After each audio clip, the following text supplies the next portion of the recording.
तो एवरीवन और बात करते हैं दोस्तों यस बैंक की। यस बैंक में अगर आपने ऑप्शन की दोस्तों कॉल ले रखी है तो इस ब्रेकआउट का विशेष आपको ध्यान देना होगा। हालांकि यस बैंक की ऑप्शन के अंदर आपको पता है कि 26,000 का एक लोट यहाँ पे चल रहा है। तो आपके 26,000 का मतलब अगर 1 रुपये उछलता है तब जाके आपको 26,000 रुपये मिलेंगे। अगर 50 पैसे यस बैंक का ऑप्शन उछलता है इसका मतलब आपको 13,000 एक लोट पे मिलते हैं।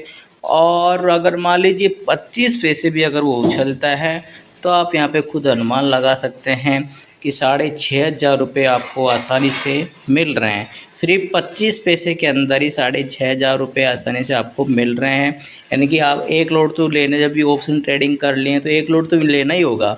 एक लोट के बिना तो काम होगा ही नहीं भले चाहे 2 3 4 5 10 चाहे हज़ारों लोट आप ले लें वो अलग बात है, ठीक है, लेकिन मिनिमम एक लोड तो आपको लेना है। अगर एक लोड 25 पैसे भी यस बैंक का उछल जाता है ऑप्शन का तो इसका मतलब आपको आराम से 6,500 रुपये आपके आसानी से यहाँ पे बन रहे हैं।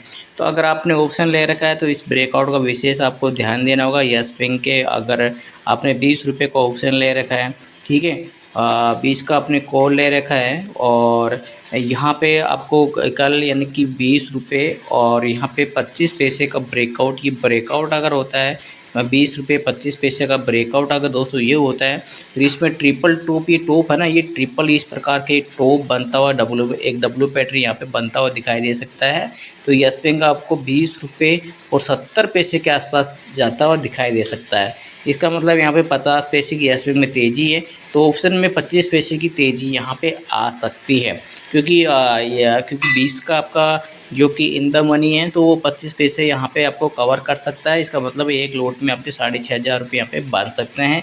लेकिन ध्यान देगा दोस्तों ये ऑप्शन की कॉल है, वाई दफ़ा ब्रेकआउट फेल भी हो सकता है तो आप अपने एडवाइज़र की सलाह लेके तो इसमें निवेश करें। हाँ, होल्डिंग है तब आपकी कोई दिक्कत नहीं है, आपको यहाँ पे होल्डिंग बन रही है तो अगर होल्डिंग आप ले रहे हैं तो आप यहाँ पे उसको नेक्स्ट डे भी प्ले कर सकते हैं, आगे 1 महीने के लिए प्ले कर सकते हैं। ऑप्शन में आपको पता है एक्सपायरी आ जाती है उसके बाद माल आपका गल जाता है तो इसका विशेष ध्यान देंगे। आपको रिस्क आपके पास है उस कंडीशन में आपको जो स्टॉप लॉस यहाँ पे रहेगा वो जो 19 रुपये और यहाँ पे 19 रुपये और 90 पैसे का स्टॉप लॉस रहेगा। ये ब्रेक करता है तो आपको ऑप्शन को भी यहाँ पे सी को आप एग्जिट करना होगा, लॉस बुक करना होगा। इस चीज़ का आपको विशेष यहाँ पे ध्यान देना होगा दोस्तों। इनॉक्स ग्रीन के शेयर में 17% की तेज़ी, माइंड ब्लोइंग 17% की तेज़ी और निवेशकों ने भर भर के यहाँ पे उठा लिया है माल। इनॉक्स ग्रीन दोस्तों जो कि इनॉक्स विंड की subsidiary INOX green energy services के शेयर में 2 दिसंबर को इंट्राडे के दौरान यानी आज की बात चल रही है 17% की बम्पर तेज़ी देखने को मिली है। और आइनॉक्स ग्रीन ने बिजनेस रीस्ट्रक्चरिंग के तहत अपने पूर्ण मालिकाना हक वाली subsidiary Aliento wind energy private limited को और Nani Virani wind energy private limited को यहाँ पे बेच दिया है, सेल कर दिया। इसके लिए कंपनी ने 30 नवंबर 2024 को शेयर परचेज एग्रीमेंट किया और शेयर बाजारों को कंपनी ने दोस्तों बताया कि उसने एलियंटो विंड एनर्जी में 1,00,000 रुपये की पूरी इश्यूड और paid up equity share capital नानी वीरानी विंड एनर्जी को बेच दिए दोस्तों। तो इसके चलते आप देख सकते हैं कितने ज़बरदस्त यहाँ पे उछाल आया है और 1 साल के अंदर कितना चढ़ा है। आइनॉक्स ग्रीन है जो आपको पता है इनॉक्स ग्रीन 1 साल के अंदर यानी कि दोगुने से ज़्यादा पैसे यहाँ पे कर दिया है दोस्तों, यानी कि 2.5 गुना पैसा आपका यहाँ पे बना दिया है।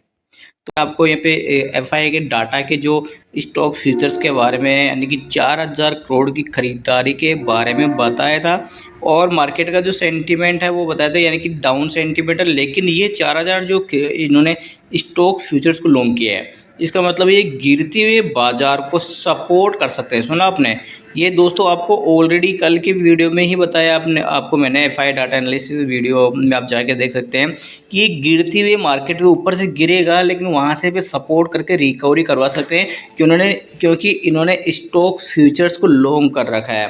तो इसकी संभावना थी 90%, बाकी 10% की कंडीशन में अगर मार्केट ज़्यादा ही वीक हो जाता है तब ये क्या करते हैं अपना लॉस बुक कर लेते हैं और वहाँ से एग्जिट हो जाते हैं, ठीक है। लेकिन यहाँ मार्केट ज़्यादा वीक नहीं था, मार्केट थोड़ी सी यहाँ पे डाउन था और मार्केट को ये सपोर्ट कर रहे थे, क्योंकि इन्होंने स्टॉक फ्यूचर्स को यहाँ पे बाई कर रखा था। और वही हाल हुआ, क्योंकि इन्होंने देख सकते हैं जो केस के अंदर 4,000 करोड़ की बिकवाली की थी, और आज की जो केस के अंदर दोस्तों यहाँ पे मात्र 250 करोड़ की बिकवाली, जहाँ पे 4,000 करोड़ की बिकवाली थी वो बिकवाली मात्र यहाँ पे 250। तो आज के डाटा यहाँ पे देखिए मात्र 250 करोड़ की बिकवाली, 250 करोड़ के समथिंग, 250 करोड़ से भी कम है कि बिकवाली केस में रही। लेकिन डीआई की ज़बरदस्त बाइंग के चलते 3,500 करोड़ की यहाँ पे बाइंग हुई है। तो यहाँ पे रिटेलर से उन्होंने माल यहाँ पे छीना है डीआई ने। डोमेस्टिक इन्वेस्टर जो कि बड़े जो प्लेयर होते हैं जिनके पास करोड़ों के अरबों में सौदे होते हैं, चाहे वो म्यूचुअल फंड हो सकते हैं, जो बड़े प्लेयर हो सकते हैं, तो उन्होंने छोटे प्लेयर से यहाँ पे माल खरीदा और देख सकते हैं 2,500 करोड़ 3,500 करोड़ की उन्होंने खरीदारी की। और निफ्टी में ज़बरदस्त उछाल यहाँ पे डाउन साइड से अप साइड में देखने को मिला। तो निफ्टी में यहाँ पे दोस्तों अगर फाइनली देखें तो निफ्टी के अंदर यहाँ पे 150 अंकों का उछाल है। वहीं सेंसेक्स के अंदर यहाँ पे देखें तो 450 पॉइंट का उछाल और 80,000 के ऊपर यहाँ पे सेंसेक्स टिकने में यहाँ पे कामयाब यहाँ पे रहा। अभी फ्यूचर्स के और डाटा बाकी हैं कि एफआई ने यहाँ पे फ्यूचर्स में क्या इंडेक्स को लॉन्ग किया है, क्या स्टॉक्स फ्यूचर्स को इन्होंने लॉन्ग किया है, वो डाटा यहाँ पे क्लियर करेंगे कि कल का मार्केट यहाँ पे इन्होंने लॉन्ग गए हैं, शॉर्ट करके गए हैं, तो वो डाटा क्लियर करेंगे कल के मार्केट की चाल किस प्रकार यहाँ पे रह सकती है। फाइनल चाल के बारे में ऑलरेडी आपको बता रखा है कि यानी कि 52,500 के ऊपर बैंक निफ्टी की क्लोजिंग आएगी, तब बैंक निफ्टी में आगे की चाल यहाँ पे बाइंग मोमेंट है वो आगे की साइड पे देखने को मिल सकता है। और यहाँ पे 24,500 निफ्टी का रेजिस्टेंस अगर इसके ऊपर क्लोजिंग आती है तो आगे की बाई के जो बायर है वो यहाँ पे एक्टिव हो सकते हैं। उसके बाद में बड़ी तेज़ी आपको निफ्टी और बैंक निफ्टी में देखने को मिल सकती है। 52,500 के ऊपर क्लोजिंग और 24,500 के ऊपर क्लोजिंग निफ्टी के अंदर। अगर इसके आसपास आके वापस से मैं आपको फिर से बता रहा हूँ इसके आसपास जाता है और यहाँ पे क्लोजिंग नहीं टिकती है, चाहे भले इंट्राडे में ये ब्रेक कर जाए, लेकिन इंट्राडे के दौरान अगर ये 52,500 को ब्रेक करके 52,500 के अंडर में दोबारा आता है तो तेज सेलिंग आ सकती है। और वहीं 24,500 को ब्रेक करने के बाद इंट्राडे में 24,600 650 700 जाता है, मान लीजिए कहीं भी चला जाए, वापस 24,500 के अंडर में आता है, जैसे 470 ब्रेक करेगा तो इसमें तेज सेलिंग यहाँ पे आ सकती है। क्योंकि इसका मतलब रेजिस्टेंस को इसने रेस्पेक्ट दी है और वहाँ से तेज सेलिंग जिस प्रकार बैंक निफ्टी में अभी कुछ दिन पहले 52,700 बैंक निफ्टी चला गया था, लेकिन उसी दिन वापस 52,500 के अंडर में जैसे ही आया तो उसमें तेज सेलिंग आई और मार्केट 52,000 के नीचे फिसल गया था। ठीक है, तो वैसे ही वापस हो सकता है, तो इसका विशेष आपको ध्यान देना होगा। चलिए दोस्तों, ऐसी लेटेस्ट अपडेट लेके मिलता हूँ नेक्स्ट वीडियो में। चैनल को सब्सक्राइब नहीं किया दोस्तों अभी कर डालें। बाय बाय दोस्तों, जय हिंद जय भारत।